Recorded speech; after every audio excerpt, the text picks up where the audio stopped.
Gale Force Winds had the privilege to be in conversation with sailors on board HMCS Harry DeWolf while they were deployed in the Caribbean.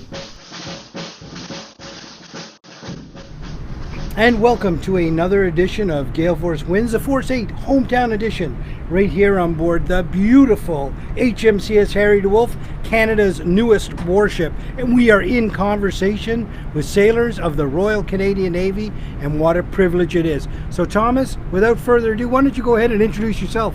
Hello everyone, my name's Tomas Griffin. I'm NCI op on board HMCS Harry DeWolf. We're just sailing out here in the beautiful Caribbean Sea, and that's who I am. So you said you go by Griffin. Everybody calls, so we're going to call you Griffin. So Griffin, where'd you grow up, mate? Grew up in Montreal. Yeah, Point St. Charles, Montreal. It's right near the downtown area. It's a pretty nice location. Lots of friendly folks from diverse backgrounds, and yeah. You know what? One of my favorite cities in North America, and I've been a lot of cities, but there's something about Montreal. Go Habs, go! This year I'm not going to make it, but it's been every time I'm there. My wife, my 14-year-old Griffin, he loves it. So, yeah.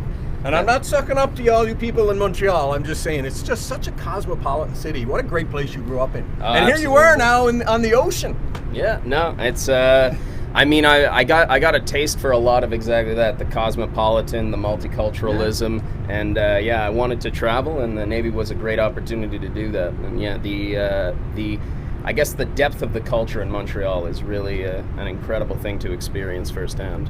Yeah, Montreal really is one of Canada's gems. There's no doubt. Although I didn't realize they had a hockey team. That's interesting to know. But anyway, growing up, we won't even ask her. You guys. Growing up in Montreal, what was the connection to the Navy? How did you find the Navy, or how did the Navy find you? Oh, that's an interesting question. I find that often if you're not on a coastal town, the Navy's presence can be hard to notice for a lot of people. For myself in particular, it was recruitment and pretty much awareness officers. They came into my school when I was in high school, and they just pretty much introduced us to the concept of the Navy. They made it sound very interesting, very engaging, and like an adventure. So it was hard to resist something like that. Thomas, do you remember sitting in that high school class and listening to that guy talk? What was it about the words that he was using that intrigued you so much? Yeah, it's difficult to say. Yeah, I wouldn't say I have a super deep memory of that moment. It was actually my mother who was paying more attention to stuff like that, because it wasn't just inside a class, it was actually an auditorium, right, at the time. And she, I guess, was more in tune with what I was looking for than I was at that time. When I was 16, I had very little direction in life, and so she gave me that push I needed. It was the adventure, it was the travel, and also it was a massive help for my schooling. I come from a family of 9 kids, so 9. Yeah. Paying for school like mom, college wasn't an still option. In Montreal? Yeah, she's still in Montreal. What's her name? Christine. Christine? This is some fine young man, but you're an impressive woman. 9 kids. I have a wonderful mom who guided me as well. So what you're saying resonates. Yeah. So any of the other 8 siblings join the military?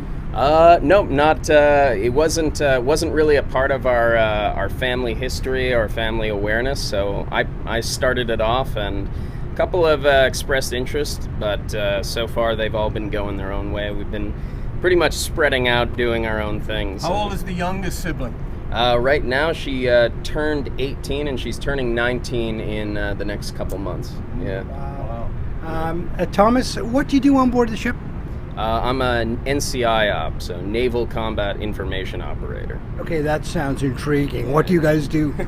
I think the easiest way to break it down is to actually just go with the words. So naval combat, you can shorten that into tactical, and then the information is the key part. So it's tactical information operator. So we're in charge of gathering immediate sources of information, analyzing it, and then distributing it to the people who need to know it. So the most obvious form of that is the radar. We manage the radar tracks.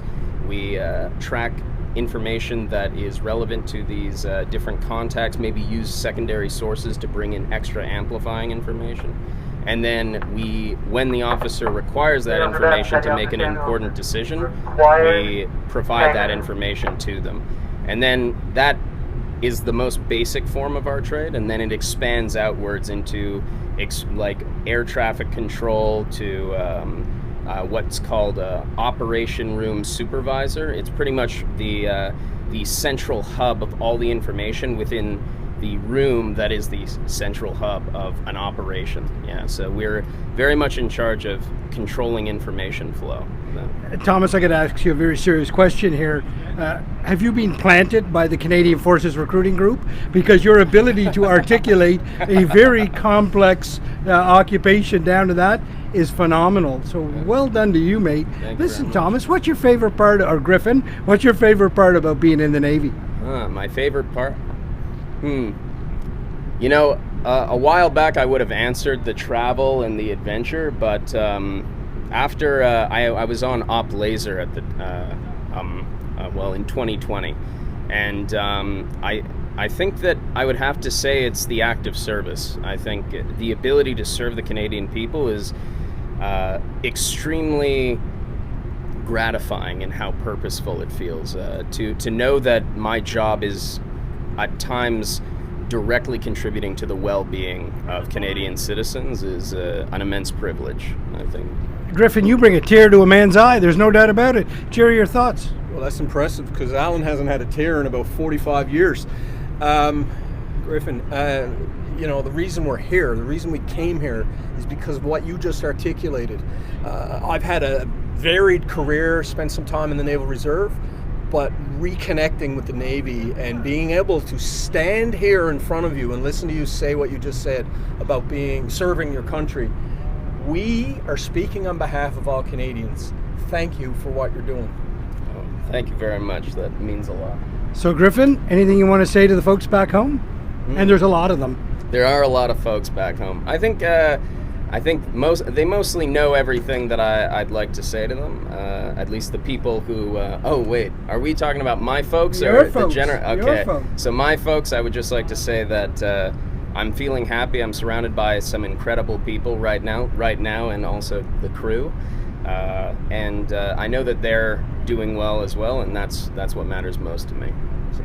Well, another wonderful edition of Gale Force Winds, Force 8 Hometown Edition, right here on board HMCS Harry DeWolf off the coast of the Turks and Caicos in the Caribbean Sea. And I can tell you, what a pleasure it is to be in conversations with people of this caliber serving our country so very well. I can tell you this, the world needs more HMCS Harry DeWolf, and Canada certainly needs more Thomas Griffin. Thanks, Thomas. It's been a pleasure. I'm going to add something, and I don't normally do this. I have an 18-year-old and a 14-year-old, and I would love them to grow up and be like you. Well, There you go. that's Well done, mate.